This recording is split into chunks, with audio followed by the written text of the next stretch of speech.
participating in the symposium this afternoon. Our next speaker is Dr. Claude Goldenberg, and followed by, after his talk, we will have a discussion period.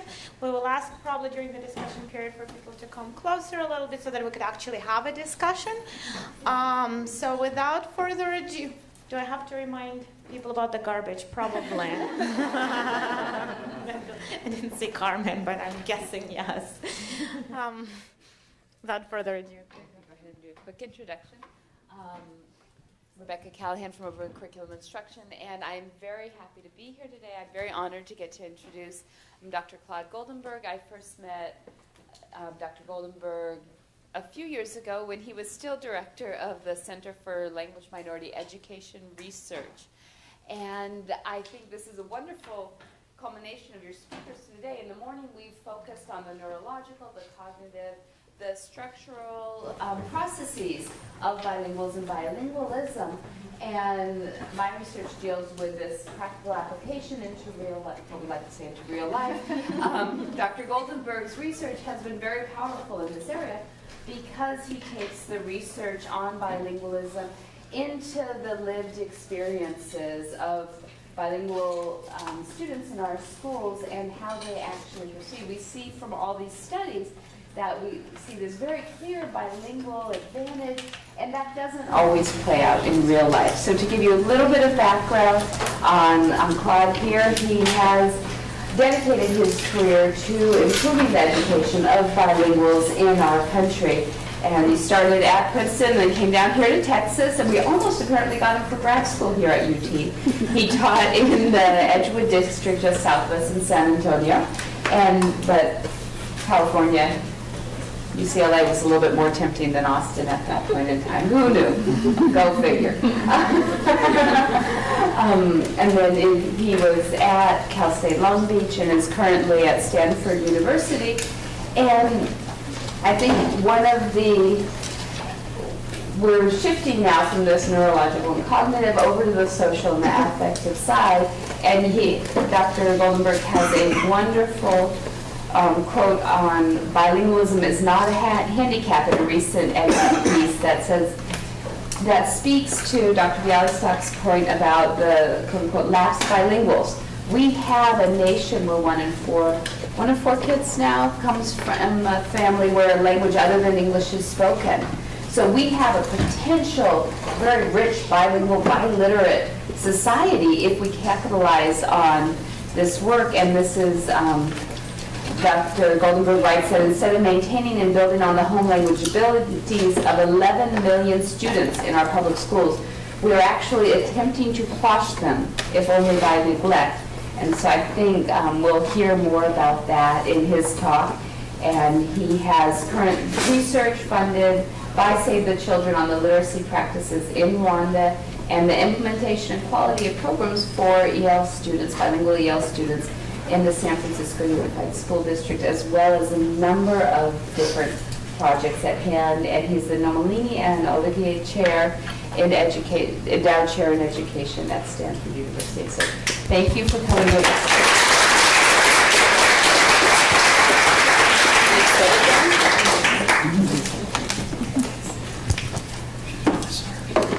Is this on? Or maybe I can just hear myself. No, it's on. Thanks, Rebecca. Thank you very much. And thanks, Ilya. It's a real pleasure to be here. I got to tell you, we had a wonderful lunch with the graduate students. I said I felt a little bit like an alien because I'm not really a scientist like all of you are. I talk more edu-speak as Rebecca anticipated. But it's a real pleasure to be here, partly because it's always nice to be back in Texas. As Rebecca said, I started my education career such as it is, teaching in the Edgewood Independent School District. I was one of these kind of young, idealistic teachers. The more impossible the assignment, the more I was thrilled to get it. And I found out in short order really how little I knew to help young people thrive and grow bilingual, monolingual. So I retreated back to university and went to UCLA to get my PhD. And then after I finished my PhD, I wanted to give the classroom another try. So I taught first grade for 3.5 years in the school where I did my dissertation research. So, and all the research I've done has been very much How come Half Dome keeps coming up? Like half dick or something? And you know what? That's Half Dome. That's like, makes me feel right at home. That picture is Half Dome, Yosemite. Kenji knows all about Half Dome. So I've never really strayed very far from the classroom, even being, at a place like Stanford. All my students do work in classrooms. All my research and the stuff that I really sort of care about. My wife is a Head Start teacher. I'll just brag about her very briefly. But it's something that is just absolutely essential to the future of our society. There's no point in belaboring that. And so I'm just delighted to be here and listen to Ellen Bialystok's work, which has influenced the field in so many ways. We had actually a little conversation about whether all that she presented was actually all good news. I'll get into that in a few minutes, but it's just great to be here. I'm back in Texas. As Rebecca said, I did seriously think about going to UT for graduate school. It was very appealing, but somehow California just kind of lured me out there. I can't really explain it. So what I want to do is talk about bilingual education, and I want to talk about it from a perspective that is generally not featured. In fact, most people don't even know about the American bilingual tradition, and I want to be talking about reviving this American tradition. As Rebecca mentioned, I had a commentary in Ed Week, I think sometime in the fall. This actually wasn't my idea. The title, Congress, Bilingualism is not a handicap, I thought was a great idea. It wasn't mine. It was the headline writers at Ed Week. And this is going to surprise you all and disappoint you, but Congress didn't really pay attention to me. I can't imagine why. But one of the really, I don't want to be melodramatic, but really one of the tragedies of our socio-political system is that we tend not to really take advantages in a good way, exploit in a good way, natural resources we have. Whether the natural resources are in our parks and wetlands, or our natural resources are the language and cultural understandings that people come with. And this recent iteration of the Elementary and Secondary Education Act, formerly known as No Child Left Behind, and now known as the Every Student Succeeds Act, that's okay. I like good titles. But it's completely silent on using linguistic resources. I mean, completely, as if it doesn't exist. And so what I was trying to do in this editorial and in another editorial we wrote for the San Francisco Chronicle, and in this talk I'm going to give to you now, share with you now, which is actually, did you send the link to the this article on American Educator? At some point. To some people. Oh, to some people, yes, okay. So anyway, there's this article that came out in the fall, American Educator, from which this talk is taken. And the article is online, and I'm happy to share with you. I mean, I brought a couple of copies of the journal, but I'm happy to share with you the URL. I don't think I put it on here, but please email me or email your sponsors. And so if you read, actually, if you got somewhere else to go right now, go ahead, because you just read the article, you'll really get the gist of it. But the point is that we're just not taking advantage of these resources that we have. It's just as simple and as complex as that. And I hope at some point our political system will get the message that we are really not doing anyone any favors by pretending that bilingualism is a handicap, that knowing two languages, for God's sakes, is a handicap. And we not only need to stop quashing it, we need to really actively encourage it. So I thought it was interesting, sometimes you can make a conservative argument, to make a more progressive point. So the conservative argument here is that bilingual education has been part of the American educational landscape forever. I mean, longer than forever.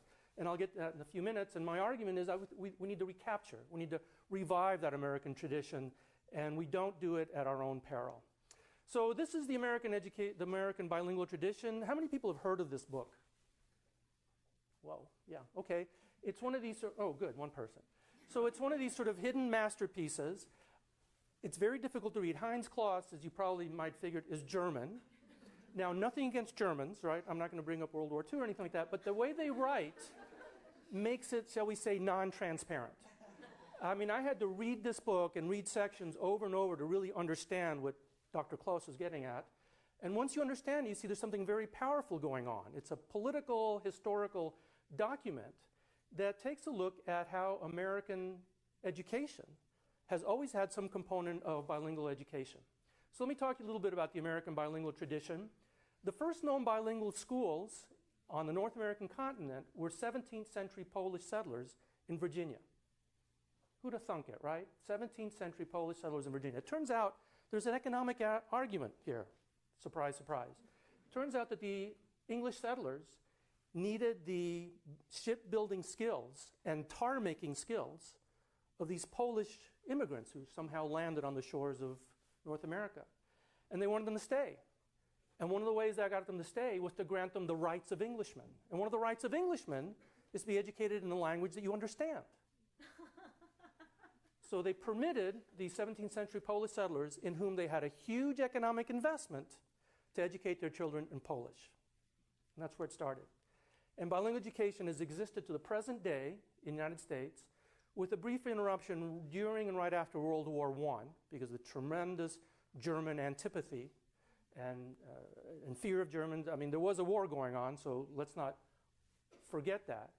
So whether it was justified or not, but with that exception of a few years, there's been bilingual education in the United States uninterrupted. There's been German bilingual schools in Pennsylvania and Oregon, Scandinavian language schools in Minnesota and the Dakotas, Spanish, of course, in the Southwest, more recently Florida and the Northeast.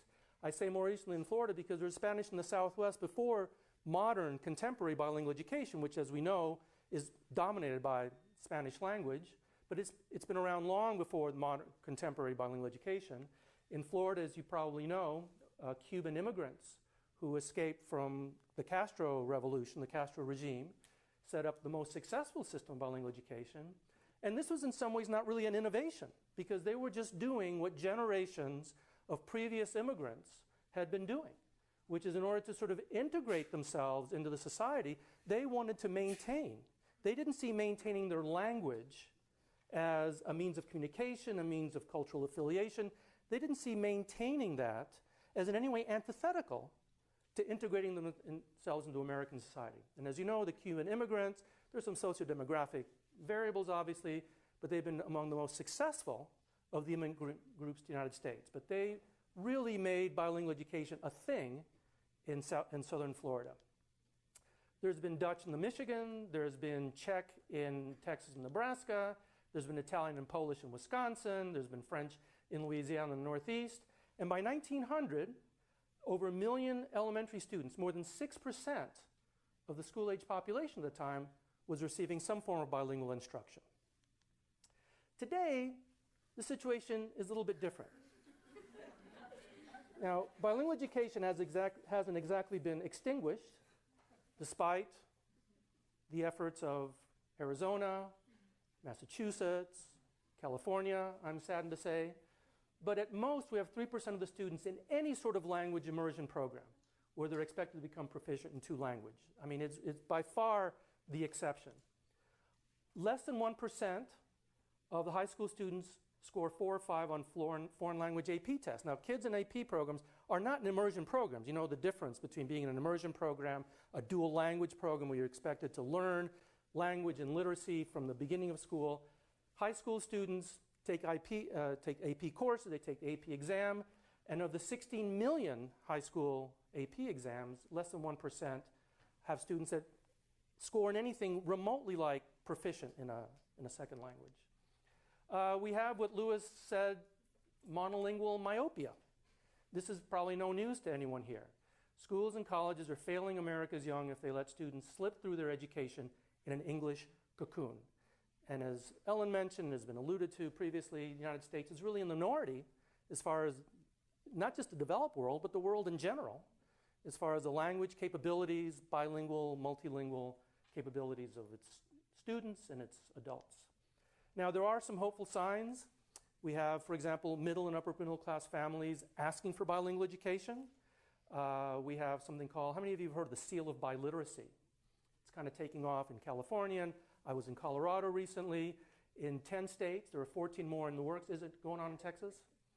So there are some signs, and I go into a little more detail in the article, so if you're interested in that, you can take a look at it. But there are some signs that people are beginning to appreciate the value of bilingualism, or I should say reappreciate the value of bilingualism and bilingual education. So the question is, why revive the American bilingual tradition? I mean, the answer is sort of implicit in what I said, but let me suggest a couple of other answers. One, but before I do, before I go into that, let me step back a second and pose the question of who is bilingual education for? So part of my purpose in this talk and in the article is sort of expand our notion of why bilingual education. I mean, why have it? Who's it for, and what's the rationale? So generally we assume that it's only for the roughly 4 or 5 million English learners in our schools. That's who we generally think about. And yes, the issues are different. If you're talking about English learners, a number of them come from highly at-risk backgrounds, on the one hand. And language minority children, on the other hand, tend to come from different backgrounds. Did I say language minority? I meant language majority. So you have language minority students, English language learners, of whom there are about 10 or 11 million in the country. They tend to come, especially Spanish-speaking students, tend to come from disadvantaged economic, there's less social capital, parents tend to be from lower levels of formal education, all of which put kids at risk for educational problems.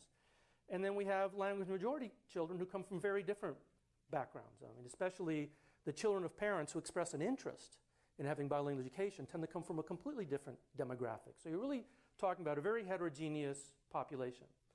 But I want to broaden the discussion, as I said, to talk about bilingual education in a much broader context. So the message I want to leave you with is that, and I'm not ending yet, so don't get too excited. But the message at the end here is that bilingual education isn't just for those kids, these 4.5 million English language learners who need different kinds of language support. It's for all of our kids and the adults that they will become. Bilingualism provides enrichment opportunities for everyone. I don't need to belabor this point. I'll get into some details in a moment. But this is really the point, that for too long, bilingual education has been lumped in with compensatory education. Now, there are some ways in which you can provide bilingual education in a compensatory context, but it's far too limiting. Bilingual education ought to be an enrichment context, which adds linguistic diversity, linguistic capabilities to students. And due to this phenomenon known as transfer, which I suspect many of you are familiar with, learning something in your first language ultimately benefits achievement in both. We were talking earlier this morning, about why is there so much opposition to bilingual education. There are lots of possible reasons. I mean, some of them not exactly high-minded, right? There's certainly racism, xenophobia, fear of the other, and so forth. But there are some questions that people raise, I think well-intentioned people, that English really is the language of commerce, of academics, not only in the United States, but increasingly throughout the United States. And if you put kids in a bilingual program, that means necessarily they're going to have less exposure to English. And less exposure to English, or to any language for that matter, so the thinking goes, means less proficiency in English or another a language. So this is a real issue. Now, increasingly we're finding evidence that it ain't necessarily so, as the song says, but it's a legitimate concern. People have legitimate concerns about this. But because of this phenomenon of transfer, there's an unappreciated by most people phenomenon that learning something in language makes it easier, if not totally transparent, to know or be able to control it in a second language.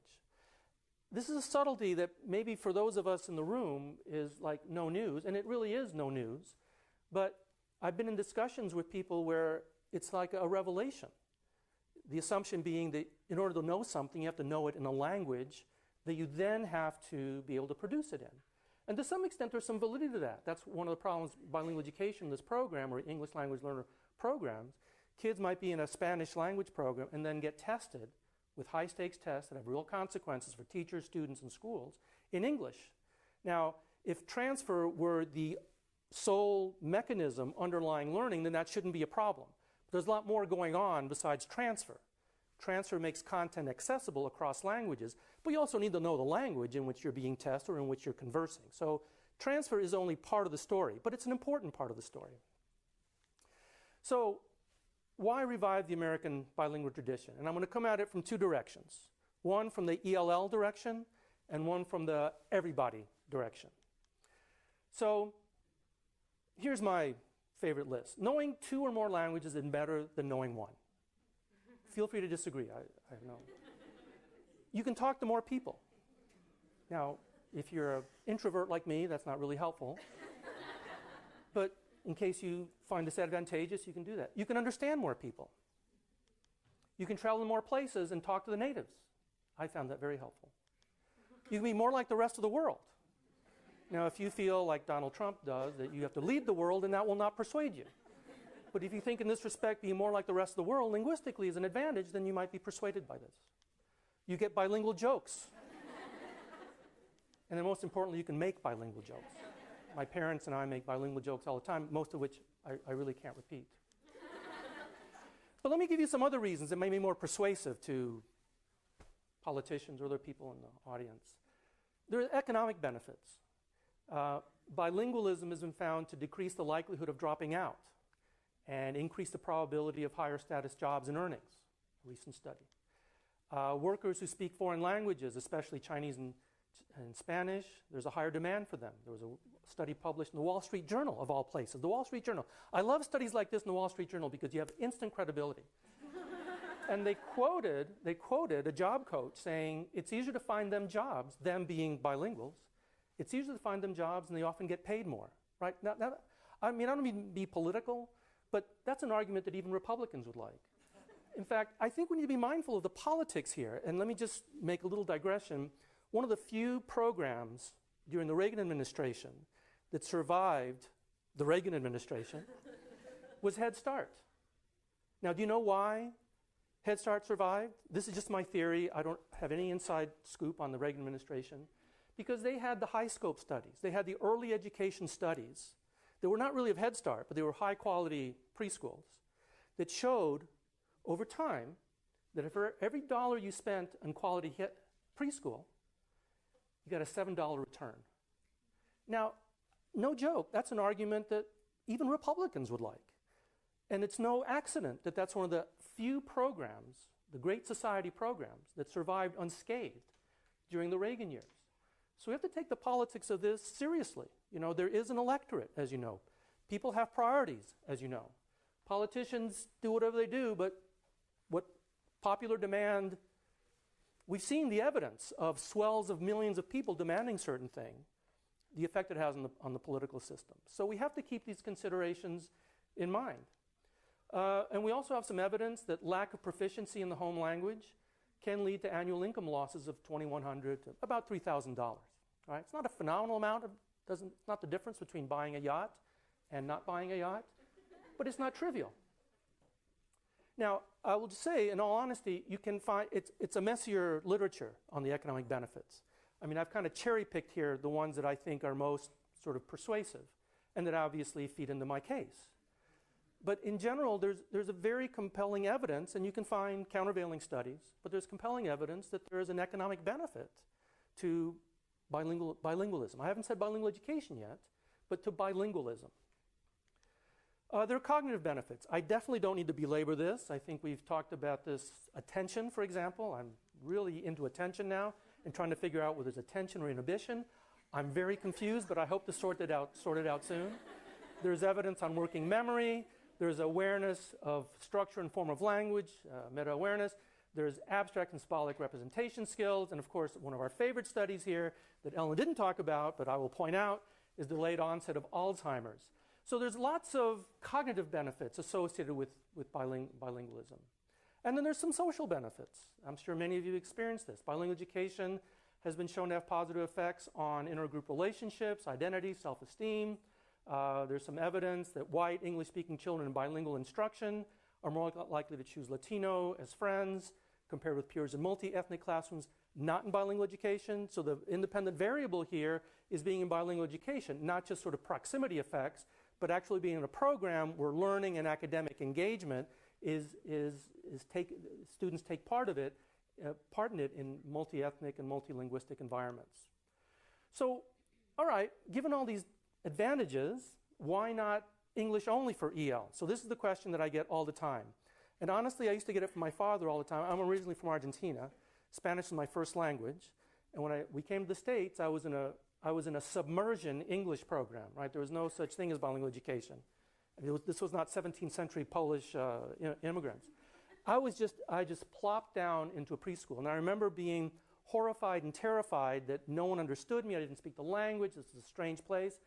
It seemed to me it lasted for years. My mom guaranteed me that after a week they couldn't pull me away, right? So they saw an absence of bilingual education as being no problem. And my dad said, what is this bilingual education stuff? I mean, you didn't need it. And you turned out basically okay. It's nice to have that reinforcement from your father. So I said, well, yeah, Pop, but it's different, right? I mean, it's not just language. You know, there are socio-demographic factors and issues. There's the language. I had really a world-class bilingual education at home. My parents were professionals. My mom taught me to read before I left the house. We had lots of academic language. So we traveled. I mean, I had, nothing spectacular, but the typical professional upper middle class background. Lots of social capital. Lots of social capital. Typically, most of the students who come from homes where language other than English is spoken don't have these advantages. So I had a world-class bilingual education provided by mom and dad at home, and then I had English only at school. Now, I don't know what would have happened if I go into school now. I suspect I'd be in a bilingual education program. I've done that thought experiment, but I just stop before I ever figure out what happens. But it really is a matter of thinking. Many people think that you really need to submerge kids in the English, and the advantages will play out. So let's take a look at that. So there's two parts to the answer to this question. Why not English only for ELs? Well, first of all, it turns out that English only does not accelerate English proficiency in the long run. We've seen the case of Arizona, where reading achievement gap between ELs and non-ELs has increased about a grade and a half for 4th and 8th graders. Now, as many of you probably know, Arizona has probably the most restrictive language policies in the country. And not only is it very restrictive, but programmatically, children who are English learners are put into English-only classrooms where only English language development. In other words, there's very little, if any, content instruction. So they can be from kindergarten to 1st, 2nd, 3rd, maybe 4th grade in ELD only, where they're learning the language, right? Now, I've got nothing against learning the language, but think about it. If you're only learning the language and not learning any content, not learning literacy skill, I mean, I think they sneak some things in, but it's basically an ELD program for the first 4 years of school. So there's some evidence that initially there's sort of acceleration, and they've actually increased their reclassification rates by a lot. But in the long haul, the kids end up further behind academically. In California, a very similar thing has happened. The gap has increased almost as dramatically in 8th grade, not quite so much in 4th grade. In Massachusetts, the 3rd state that has the most restrictive language policies, the gap has increased somewhat in both grades.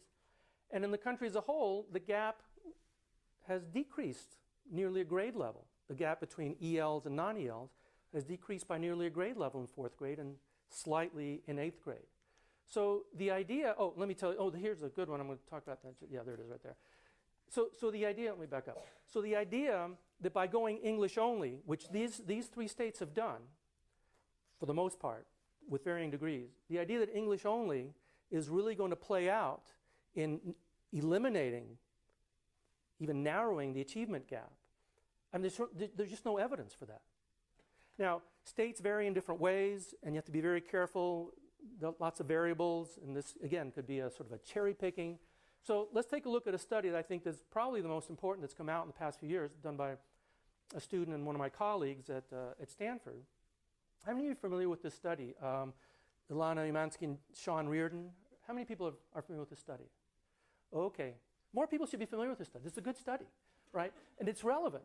I mean, you can read it, you can pick it apart. There's some methodological issues that you can quibble with, but if you're interested in this notion of why not English only for ELs, this is a study that you must read. How many of you are familiar with the Thomas and Collier study or studies? Okay. This found in a much more rigorous way what Thomas and Collier claimed. I was always very skeptical of their results, not because I don't believe them, but because, the methodology wasn't quite there. Ellen talked about the difficulty in doing these studies because so many variables you have to control, and that I mean, that is true in spades when you're trying to do it in the schools, and you're trying to do it over time. The self-selection factors, the confounds, they're just monstrous. And Thomas and Collier, I mean, I don't mean to diss them. They've been leaders in this field for a long time, and I think they're onto something important. But they never really bothered to control any of these confounds. Their first study, in fact, wasn't even a study. It was just sort of an idealized plot of data points that really was completely data-free. The second iteration of that, which I think came out in 97, 96 as part of the Nicardissel project, at least had some data. But you had all sorts of things uncontrolled.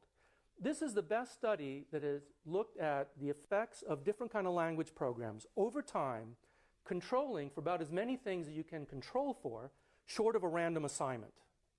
Right? This was a retrospective study, but they had information not only on kids and family sociodemographics, but they also had information about the choices they made, what program they wanted to go into. So you could control for some important aspects of self-selection and motivation by parents. So this is about as well controlled as it could be. I hope at some point someone will do a more controlled study, but this is the state of the art at the moment. And what they found was that students in programs designed to promote bilingualism or biliteracy achieve greater English proficiency by the end of high school. So let me show you the graph here. So you see here, starting the dark line is kids in English immersion. The dotted line is kids in transitional bilingual education, which means that after 2 or 3 years, they transition over to English. And then you have maintenance and dual immersion, both of which have the goal of long-term bilingual and biliteracy. The major difference is that maintenance bilingual, you have only one language group. You have only Spanish-speaking kids. Whereas dual immersion, you have English and Spanish-speaking kids. But the intent of long-term bilingualism and biliteracy is the same for both of them. So look what happens. Early on, and this is the rate of reclassification, cumulative percentage. So early on, in 3rd grade, you have about 10% reclassification rate. And early on, the solid line, you see a solid line, the reclassification rate is higher for kids in English immersion. So if you do the study and stop in about 6th or 7th grade, you say, yeah, see, kids in English immersion are going to reclassify to fluent English proficient at a higher rate. Okay, that's what happens. And the kids who are in dual immersion down here, they're reclassifying at a lower rate. So at each point along here, the kids in dual immersion are lagging behind in terms of reclassifying to fully English proficient. You with me? Look what happens around 7th or 8th grade. The technical term is the lines cross. And what happens is the kids in dual immersion and maintenance end up reclassifying at a higher rate than kids in English immersion or transitional. Now, to be fair, it's a fairly modest effect. And Ilana and I have actually, I wouldn't say argued, but looked at it from different perspectives.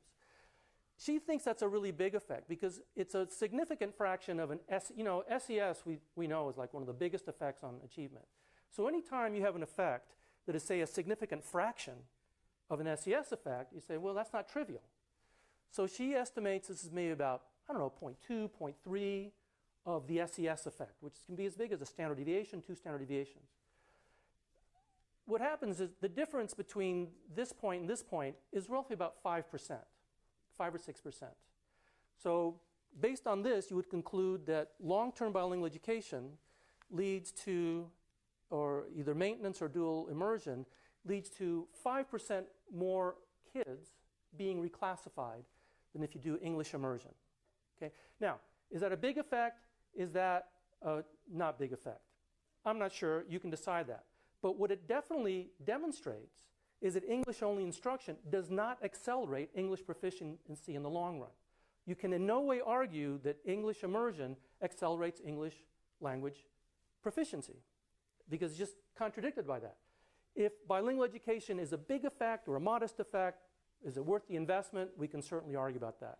But the premise that we've been talking about, that English language proficiency is helped by English only, it is not. English only for ELs does not accelerate English proficiency in the long run. So why not English only for ELs? Part 2. The first one was about its effect on English proficiency. Now we're going to talk about the effect on bilingualism, biliteracy. So why not English only for ELs? Well, part two of the answer is because it decreases the likelihood of bilingualism, biliteracy. So if you do not like bilingualism, biliteracy, then you should be for English only for ELs. If you like bilingualism, biliteracy, you should be very skeptical of English only for ELs. In every study that's been done, students in bilingual education have superior achievement in their home language. Now, as my daughter would say, well, duh, Dad. Okay, I'll take that duh, because that is not trivial. If you value proficiency in a second language, that is not trivial. And so it's worth pointing out that kids in bilingual education are far more likely to become proficient in their home language than if they were in English only. Okay, so let's just establish that. Secondly, where is it? Yep. Usually, but not always, right? The evidence is not totally unanimous here. Usually, there's superior achievement in English as well. In the latest and the most rigorous study here, how many people are familiar with this study? Slavin, Madden, Calderon. This is done in the Rio Grande Valley. It's the most rigorous study of bilingual education, to my knowledge, ever done. It was a true randomized experiment. And one of the reasons it's so powerful is that most of the bilingual education literature has a very serious confound. Anyone know what that confound is? All the studies except for this one. Anyone want to take a guess what the most significant confound is? I'll practice my wait time. That's what we do in education. What's that? Oh, randomization. This was randomized. The other ones have not been. No, I take it back. There's some matched pairs. There's some randomized studies, and mostly are quasi-experimental. So you have the different kind of... The biggest confound has been the instructional model. Because what happens is that bilingual education kids not only get bilingual education, but they usually get a different instructional model than the kids who are not in bilingual education. That's a monster confound, right? In fact, my impression is, I've not visited all these sites, but my impression is the kids in bilingual education tend to get stronger instruction because someone has actually devised that, whereas the other kids get what's called business as usual, which tends not to be really very strong. But in this particular case, what Slavin and his colleagues did was they used Success for All. Are you all familiar? How many people have heard of Success for All? It's probably one of the most, it is the most successful of the school reform models that emerged in the 1990s, which the whole school reform model has a very explicit instructional model, has a homeschool community component, has curriculum, it has instruction, it has all the bells and whistles. It's gotten the strongest results of any of the school reform models of the past 20 years. And what they did was they have a bilingual version of it and an English immersion version of it. So you have the same curriculum, the same instruction, the same homeschool or school organizational component, just one is in bilingual, transitional bilingual, and one is in English. So it's a very, very sound study. And what they found was two important things. First of all, they found no significant English achievement difference between bilingual and English-only students by the end of elementary school. So in English, by 4th or 5th grade, there was no significant difference. Now, there were some differences, but they were not significant. We can talk more in detail if people are interested in these nuances. No significant English achievement difference by the end of elementary school, but there was a Spanish advantage for bilingual education students. So what you have here is basically a tie in terms of English achievement, but an advantage in terms of maintaining the home language, right? So the bottom line here is that English only leads to equivalent but no better achievement in English and lower achievement in the home language. No better achievement in English, lower achievement in the home language. So again, if you feel that decreasing the likelihood of bilingualism, biliteracy is a good thing, then certainly opt for English only. If you feel that increasing the likelihood of bilingualism, biliteracy is a good thing, then look elsewhere for your instructional language model. So let's talk about, So let's broaden the discussion a bit and think about countries such as Canada, Finland, Sweden. Now, international comparisons are difficult, and with at your own risk, but we can learn a lot from them. And these countries have demonstrated that children can learn their own and a second language, and even more in many cases, and turn out academically and linguistically competent in both. So what does that mean? Well, that means that far from being a problem, bilingualism is can be seen as an asset to both individuals and society. And as I mentioned before, in reauthorizing ESEA, now ESSA, Congress missed an opportunity to revive an American tradition that most people don't even know exists. They don't even know it exists. Now, how many of you have heard of Arizona? Yes, I mentioned that. Raul Grijalva. How many people have heard of Raul Grijalva? Do you know him? Are you from Arizona? I used to work at Raul Grijalva Elementary School. All right. In Tucson? Yes. Great. So you know all about Representative Grijalva. He's introduced legislation to promote bilingual instruction for all students. Maybe he read my article. I don't know. But if enacted, it would help recapture the American tradition that we risk losing. And we risk losing it not just to the detriment of English learners, but we risk losing it to everyone's detriment. And here's the obligatory multilingual thank you. So thank you very much.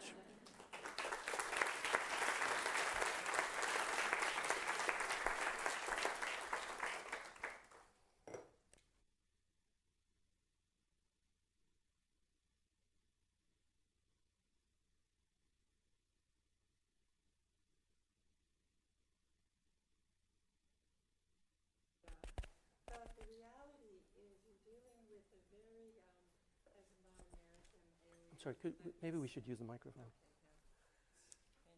Thank you. Thank you. Is this on? Okay. Yes, it's on. You've made a compelling case for bilingual education. In your list of things that bilingualism is good for, you missed some of my favorites, like you can order better food, things that are really basic stuff. And your case is based on data and logic and so forth. But the reality is that in this country, and I say this as an outsider, so I can say anything, you have a very particular political context, which, as you fully know, is highly anathema to accepting these conclusions. And if anything, the train in this country, as far as I can see, is going in the opposite direction. And yet, in all my years of doing this kind of work, what seems absolutely clear to me is everybody, absolutely everybody, wants the best for their children. Nobody's different in that way.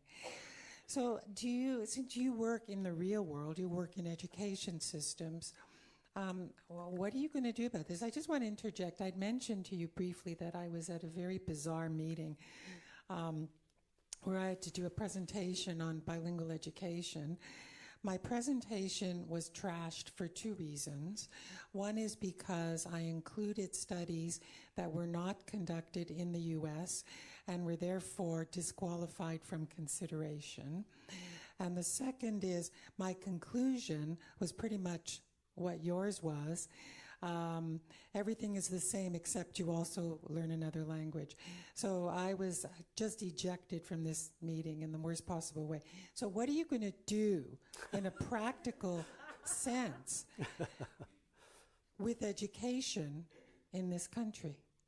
You mean aside from writing articles that no one reads? Yeah, seriously. Well, I would say that's one of the $64,000 questions, and I'm going to think a minute because I don't want to just babble on and avoid it. That will be my inclination, to sort of talk around it and not really answer it. It's obvious that it's a difficult challenge because the issues are not only, scientific issues are challenging, the methodological, but you're really dealing with politics and ideology. Identity, sense of self. Again, I don't mean to overplay this hand, but the whole Trump phenomenon is part of a very insular.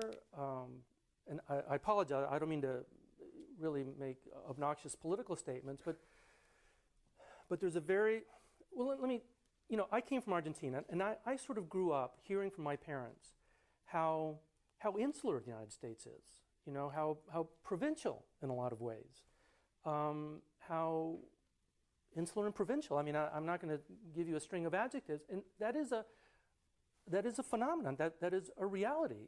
Richard Hofstadter years ago wrote about the anti-intellectual tradition in American politics. And I don't mean to make invidious comparisons and say we're smarter than they are because we know about bilingual education. But it's something that's ingrained in constitutional history. In the United States, the Constitution says explicitly that any power not assigned to the federal government goes to the states. So education is really run by the states, constitutionally. I mean, even having the Department of Education, forget a Ministry of Education that actually develops curriculum, God help us.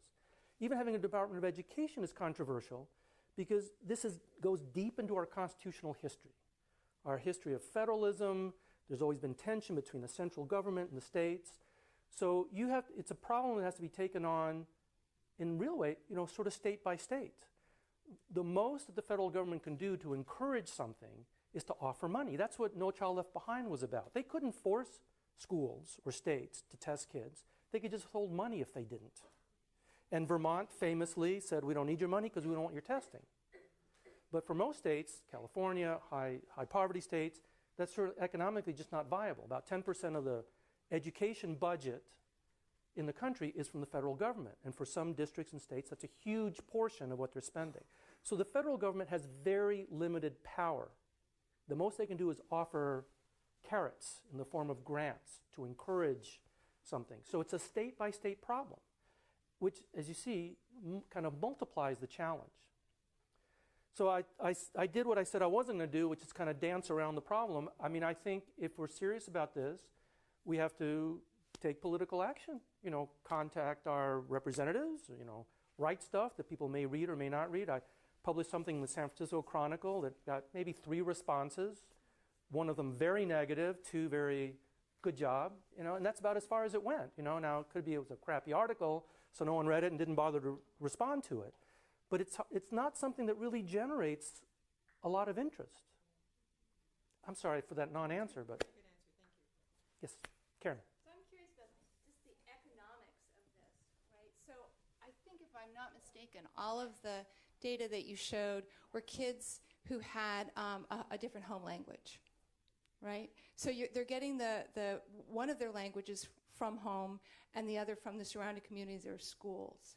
So what I'm curious about is kids who don't have a different home language. So essentially they're born into monolingual families and we want to make them bilingual because of these advantages of bilingualism. Right. But what's the cost-benefit analysis, right? So for the kids who already have a language at home, you don't have to pay for that, right? They're getting exposure from their family, they get English, and so promoting that is like preserving that bilingualism, exactly as you said. Right. But but you're promoting bilingualism for everybody. Right. So the cost of bilingualism for everybody is going to be more because you have to somehow get the other language into the classroom. And so I'm just curious what you think about that and those advantages and the cost benefit. Yeah. Well, first of all, I mean, we do have to keep the 2 populations separate. There are kids who come, language minority students who come with a language other than English that we want to sort of nurture and take advantage of. And then we have kids who come from English-only homes. Now, first of all, let me say that there have been some cost analyses. I don't know of any cost-benefit. Rebecca, I don't know of any cost-benefit analysis. Patricia Gonda and other people have and Russ Rumberger, your advisor. What are your advisor? Your postdoc. Patricia was your advisor, and then Russ you did a postdoc with. He's an economist, and I know they've done the costs. There's obviously, as you might expect, differences. Some people say it doesn't matter. But the indication is that bilingual programs are more expensive. I can't give you an order of magnitude, but there is some added expense. But I don't know that it's more expensive for kids who come from English homes than it is for kids who come from non-English homes. Rebecca, do you know anything about this? The cost difference there, because you're still paying for a teacher, you're still paying for books, still paying for materials. So the only time when the bilingual program is actually more expensive is if you have additional personnel in the classroom. Yeah, there's training. I mean, there's some logistical issues. I mean, schools who are trying to get dual language programs up and running are having a hell of a time finding qualified Spanish-speaking teachers, right? So there are some definite sort of uphill battles. And that's perhaps the most important one, even leaving aside the cost issue. So there's no question that they're more difficult, they're more complicated, they're probably more expensive, either for training, materials, resources, and so forth. So that is a reality. Now, I do not know of any cost-benefit analyses. I mean, I really don't. I would simply argue that the advantages of, I mean, I'm basically saying add knowing a second language to the curriculum, right? So you have reading, you have math, you have social studies, you have science, you have art, you have music, PE, you should have a second language. Now, there are going to be some costs associated with that. I mean, I don't think there's any way of getting around it, and I think it would be perfectly appropriate to do some cost-benefit analyses. But I would say, and I'm not being facetious, have we ever done a cost-benefit analysis of math instruction?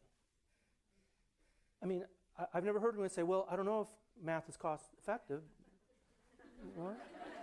So I would put a second language sort of at that level. Not to glibly evade your question, but I think it should be part of the curriculum. And schools are underfunded. I mean, you know, newsflash. So that's the way I would argue. Now, if someone, you know, to do cost benefit and say, listen, given our bilingual programs, it costs 20% more, and kids really don't come out that proficient, I'm not really sure you're spending your money wisely, I think that would be worth taking into account and looking at, but we don't have that data in the pool at the moment. Those data, excuse me. Yes, ma'am. So the question you got earlier from Dr. Bialystok was something about the ideological issues that we have towards bilingual education in the schools in the U.S. And I think you've answered it, actually, even though your answer to her skirted around it in a way, because you're promoting dual language as the answer. Yes. The ideological answer that's attractive to everybody. And that is, we've seen that. That's taking off. Yes. I mean, I think you're riding on that wave as well, getting articles into places like American Educator about this topic, right? You agree with that? Yeah, I would agree with that. I mean, yes. Okay. So the short answer is yes, I agree. Right. So my question has to do with the challenges that come along with that. And you've alluded to this and you've talked about it, but I'd love to hear what you have to say, like directly addressing it. That dual language is purporting to put into the same space for the same instruction language minority and language majority speakers. And that brings to light a whole host of issues to do with the challenges of diversity in our society. And helping kids and their teachers, especially their teachers, deal with that is a huge challenge that I'm not sure we've really grappled with in teacher education or in teaching. And I'm curious what you think of how dual language, what new challenges that brings forward that we have to make sure to deal with if we're going to ride this wave towards a bilingual society or back towards it. Right, so how much time do we have here? Could someone ask me an easy question? I'd really appreciate it. Like a study, something about a study. Ask me about a study.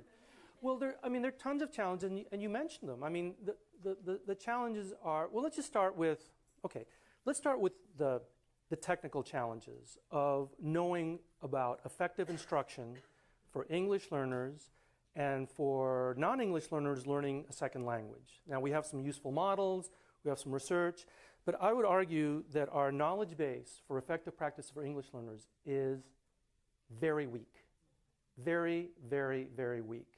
And that is a monster challenge, just at the most basic level. Even if you're going to do English immersion for these kids, what is effective for them? What is sheltered instruction? What components are? Most things that have been tried have either not been evaluated or they haven't really been found to be particularly effective. Now, I'm a big fan of the SIOP model. How many people have heard of the SIOP model? Sheltered Instruction Observation Protocol. It's the most prominent sheltered instruction model. And if someone were to ask me to recommend one, I would recommend that. But it's never really been found to be effective. It's been evaluated in, I don't know, a dozen studies and a bunch of other thought pieces and so forth. And you get at best modest effects and usually not really any effects at all. So that's just emblematic of the, shall we say, research wasteland that we're sort of stumbling around in. I don't mean to sound too melodramatic, but we really don't have a good core body of knowledge. And there are some reasons for that that we can get into later if you're interested. So that presents a challenge. Our knowledge of language education is, despite a lot of work that's been done by the folks in applied linguistics and TESOL and so forth, it's also a very limited knowledge base. I mean, the applied linguistics field is just rife with all sorts of just mind-boggling debates about whether language is learned in a communicative way or a form-focused way, and people ride on their hobby horses, and there's been very little successful effort that I can see, with a couple of very minor exceptions, to really unify these sort of disparate views and say, you know, not just can we all get along, right, but can we find sort of a unified way of approaching second language education that isn't so dichotomous, that isn't so polar and polarized and polarizing. So we got a huge amount of work to do there. Then we have the issue of finding and training qualified teachers, even if you have the money to pay for them. You know, and districts have money to pay teachers. I've been working in Denver schools and Oregon schools for a couple of years, and they are really committed to having bilingual programs, some of them dual language, some short transition. And the biggest problem they have, aside from figuring out how to teach effectively, which I already talked about, the biggest problem they have is finding qualified teachers. And they find qualified Spanish-speaking teachers, but their pedagogical skills are sometimes very weak, very weak. And people who are die-hard bilingual education people, they see a teacher teaching in Spanish and they say, that's it, that's what we need, right? Problem solved. Well, I can guarantee you the problem is not solved. I mean, I just had this experience recently where I went to see a teacher and her Spanish was excellent, but her pedagogy, oh my God, I mean. So that's a problem, because, you know, when you up the ante like that, saying you want pedagogically sound teachers who are also proficient in the second language, that they can really teach it, that is a tough lift. Organizational problems are humongous. You know, most schools, at least in California, and I'm sure the rest of the country, you know, parents, maybe except for Texas, because Texas is one of the most bilingual friendly states in the country, as you all probably know. I don't know if it's thanks to George W. Bush or what, but it's very, very bilingual friendly. And most schools, if you have a bilingual program, you have to also offer parents an English-only program. They have to have that option. So that introduces all sorts of organizational problems. You have to run 2 schools within a school. Shall I go on? I mean, I think I've run out of time, but those challenges are enormous. And I don't mean to minimize them, right? I'm not trying to be glib here, because if we're going to move towards this, it's going to really require a significant commitment, not only financially, but teacher training-wise and all down the line. Thank you so much. Thank you.